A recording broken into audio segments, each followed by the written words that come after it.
Hi everyone, and welcome back to Fun with Maths with me, Beejal. Today we're going to be learning about area and perimeter, and by the end of today's lesson you're going to be designing your very own fun house. Are you wondering what that is? Well, you'll find out in just a little while.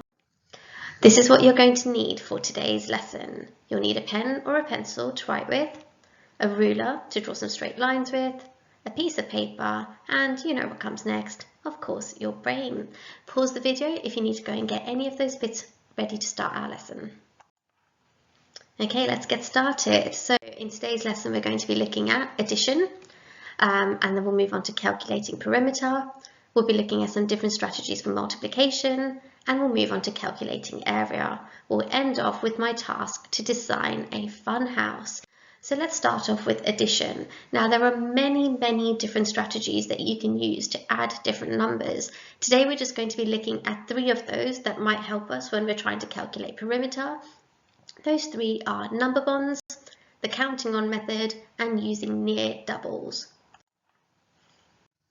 So when I am adding for perimeter, I'm often going to be adding more than 2 numbers. So it's really useful to know some different strategies to find the quickest way to add those numbers.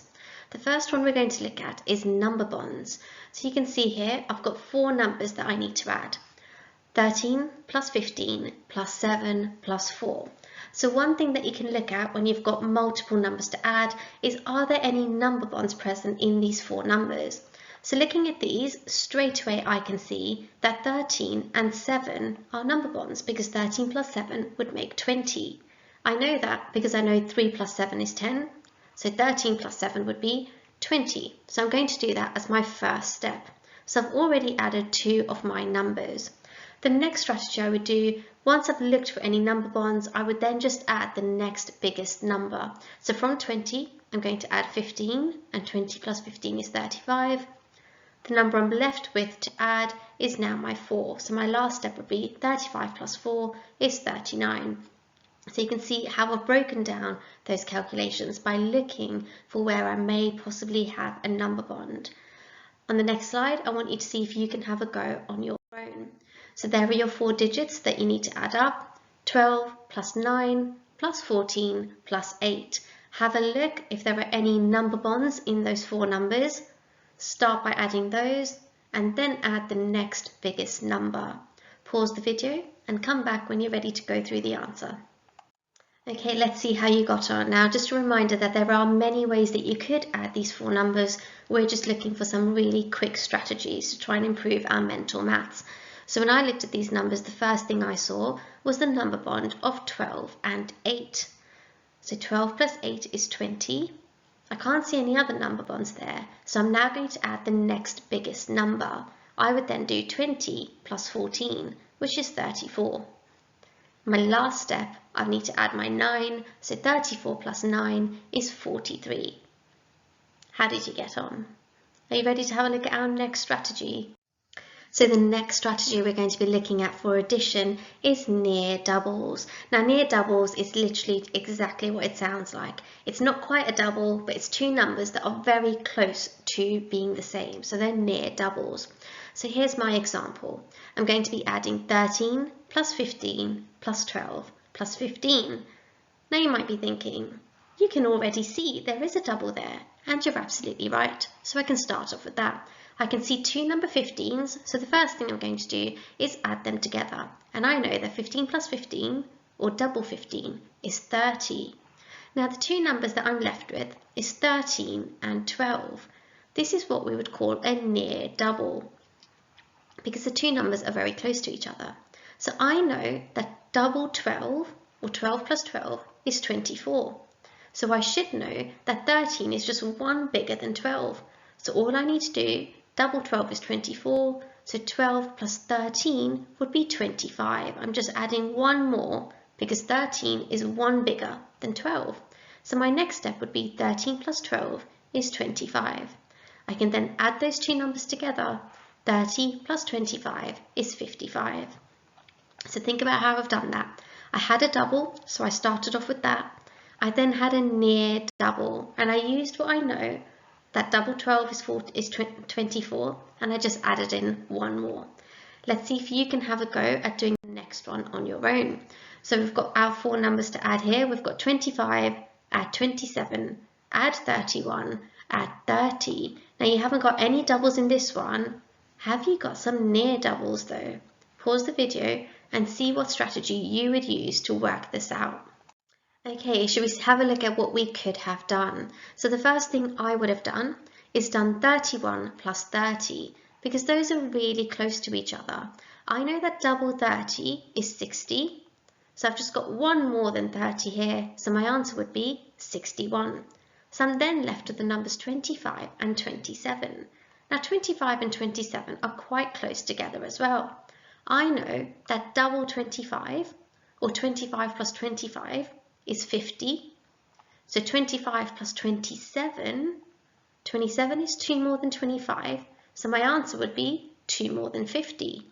25 plus 27 is 52.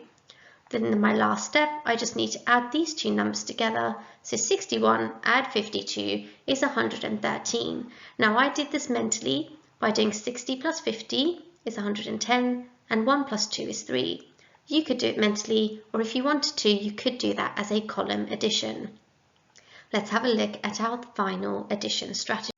So our final addition strategy that we're going to be looking at today is the counting on method. So I've got my 4 numbers that I need to add. I've got 34 plus 12 plus 15 plus 29. Now all counting on means is that I add 2 of my numbers and then I count on from there. Now it's always a good strategy to start off with your biggest numbers first. So I'm going to start off with 34 plus 29. Now to do this in my head, I know that 29 is really close to 30. So all I did was 34 add 30, which is 64.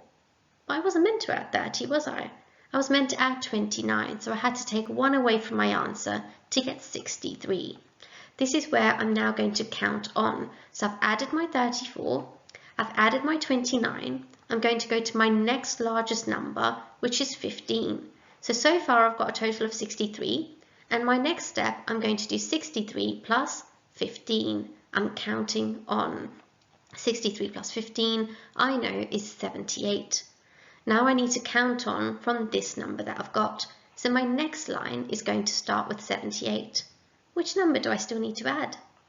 I still need to add my 12. So my last line is 78 plus 12, and my answer is 90. So you can see I've counted on in steps, adding each of those numbers. If you need to, pause the video and have a look or have a listen back to how I calculated that again. And when you're ready, let's see if you can have a go at doing the next example on your own. So I can see 21 plus 17 plus 12 plus 9. Okay, so let's see what we could have done. Now I've done my first step as 21 plus 9. Now I know I did say I normally start by adding the biggest numbers first, but I've just remembered I could have used one of the strategies I learned earlier on. I can see a number bond here, 21 and 9. So I've done that first. 21 plus 9 is 30. From here, I can now count on and add the next biggest number. So I'm going to do 30 add 17, which is 47. I'm now going to count on from 47 and add the last number, which is 12. So 47 plus 12 is 59. Now you might have done it in a slightly different way. Your steps might be slightly different, but as long as you have got the answer of 59, you've done just fine. We're now going to use those 3 addition strategies to help us calculate perimeter. So we're going to have a look at how we would calculate the perimeter of a shape. Now when we're calculating perimeter, we're adding together the lengths of all our sides. So I can see here I've got 6 centimeters, 4 centimeters, 2 centimeters, 3 centimeters. But oh dear, my last 2 sides are not labelled. So before I even start calculating my perimeter, I need to figure out what the lengths of these sides would be. So I'm going to start off with this side over here. Now I need to look at my measurements on the other side to help me. I can see that this part here is 4 centimeters and this part here is 3 centimeters. So if I were to join those two together in a line, they would be the same as this side. So I know that 4 plus 3 centimeters is 7 centimeters. So I know the length of this line over here, I now need to figure out the length of this bottom line. So I'm going to look at the top. I can see there's 6 centimetres there, but this line is smaller. How much smaller is it? I can see over here there's a 2 centimetres, so this line is 2 centimetres less than 6 centimetres. What is 2 less than 6? It is 4 centimetres. So I figured out the missing values of my shape. I'm now ready to add them together to find out the perimeter of the shape. So the first thing I need to do is write out my number sentence with all the numbers that I'm adding. So I've got my 6 plus 4 plus 2 plus 3 plus 4 and plus 7. Now that's quite a lot of numbers to add together. So this is where some of the strategies that we learned come in handy. So straight away I can see a number bond here. I've got 6 plus 4, which I know straight away is 10 centimetres. Can you spot any other number bonds here? Well done, I've got a 7 and a 3, which I know also makes 10. So I've added those together next. 7 centimetres plus 3 centimetres is 10 centimetres. Which ones do I have left? I've not added my 4 centimetres yet, or my 2 centimetres. So 4 centimetres add 2 centimetres is 6 centimetres. Now I can add all of those together really easily. 10 plus 10 is 20, plus 6 is 26, so my perimeter is 26 centimetres. Now, when you're doing this, it might be a useful strategy to cross off the numbers as you've added them so that you don't end up adding the same number twice. If you feel like you need to rewatch that, just rewind the video and have a look at that again. If not, let's go on to our next slide where you can have a go at calculating the perimeter on your own. Okay, so like we said before, we can have a look at if there are any numbers that are really easy to add up straight away.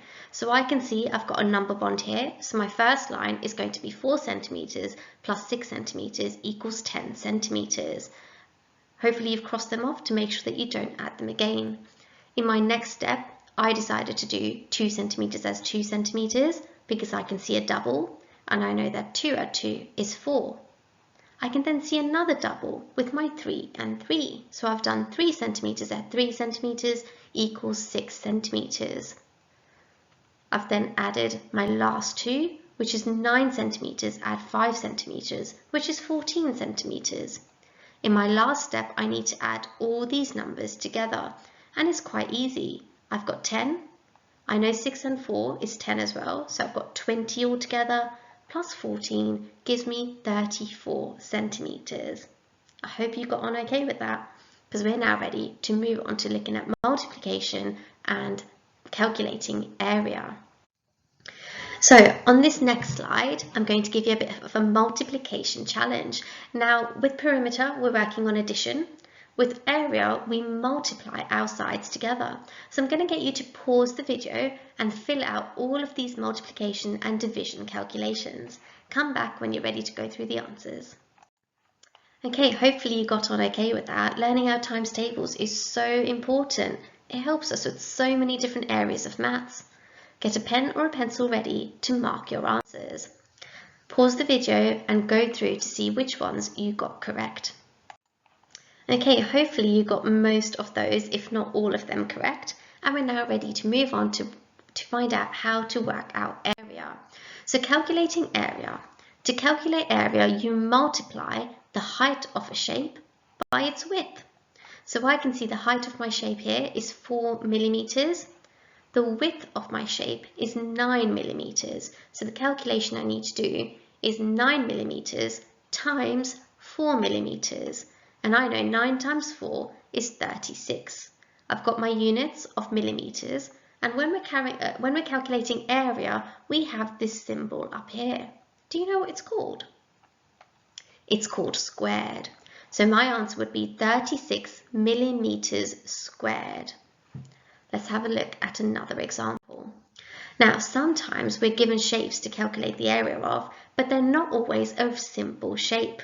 I wouldn't be able to do 8 times 6 because I can see on this side I haven't got a full 6 centimetres. I've got 4. So sometimes we need to split our shape up into smaller shapes. So I'm going to draw a line here to divide the shape up. I can work out the area of this small section by doing 4 times 2, and I know 4 times 2 is 8. I can then work out the area of this big rectangle that I'm left with. I can see I've got 8 over here and 6 over here, and I know that 8 times 6 is 48 meters. I now need to add those two values together. So I would do 8 meters plus 48 meters equals 56 meters. And again, I've remembered my units, 56 meters squared. So let's have a look again at what I've done. My shape was not a regular shape. So in order to calculate the area, I divided my shape into two smaller rectangles. I then worked out the area of each rectangle and added those two values together to get the area of my whole shape. Now it's your turn. I've got two shapes on this board, on this slide here. I want you to see if you can have a go at calculating the area of each shape. So let's have a look at how you got on. So the first one I already helped you out and I put the dotted line here. Hopefully you would have done 10 times 15 first, which is equal to 150. My rectangle that I'm left with at the bottom, I can see a 30 and a 15, so I would have done 30 times, oh sorry, it's not 30 times 15, it's 40 times 15. I've forgotten to add the 10 from the top here. So remember, this length is 30, but I need to do this whole length, so that should have been 40. 40 times 15 is 600, and I've done that because I know 4 times 15 is 60, so 40 times 15 must be 600. In my last step, I need to add those two values together. 150 add 600 is equal to 750. Let's see how you got on with the second question. Now there's two different ways that you could have divided the shape up. I've decided to divide it there. So my first bit, I've done 15 times 5 centimeters. So I've done this rectangle up here, and I know that 15 times 5 is 75. I then need to calculate the area of here, and I know that this length is 4 centimeters. I'm not actually multiplying it by the full 8 because you can see my line is divided here. So I need to figure out how long is this line. If I know this whole bit is 8 centimeters, I know this part is 5 centimeters, so I need to do 8 take away 5, which leaves me with 3. So I know this length is 3 centimeters. So my calculation would be 4 times 3, which is 12 centimeters. I then need to add the two together. 75 plus 12 is equal to 87 centimeters squared. Hopefully you found that okay. If you found that a little bit tricky, please go back, listen to the video and have another look at how we worked that out. If you think you got on okay, you're ready to complete our challenge. Let's have a look at what you're going to be doing. So you are going to be designing a fun house. Now you might be wondering what a fun house is. It is a house that you can design to be the most fun in any way that you want. So you could have whatever you wanted in this house. So you can see I've started one off here.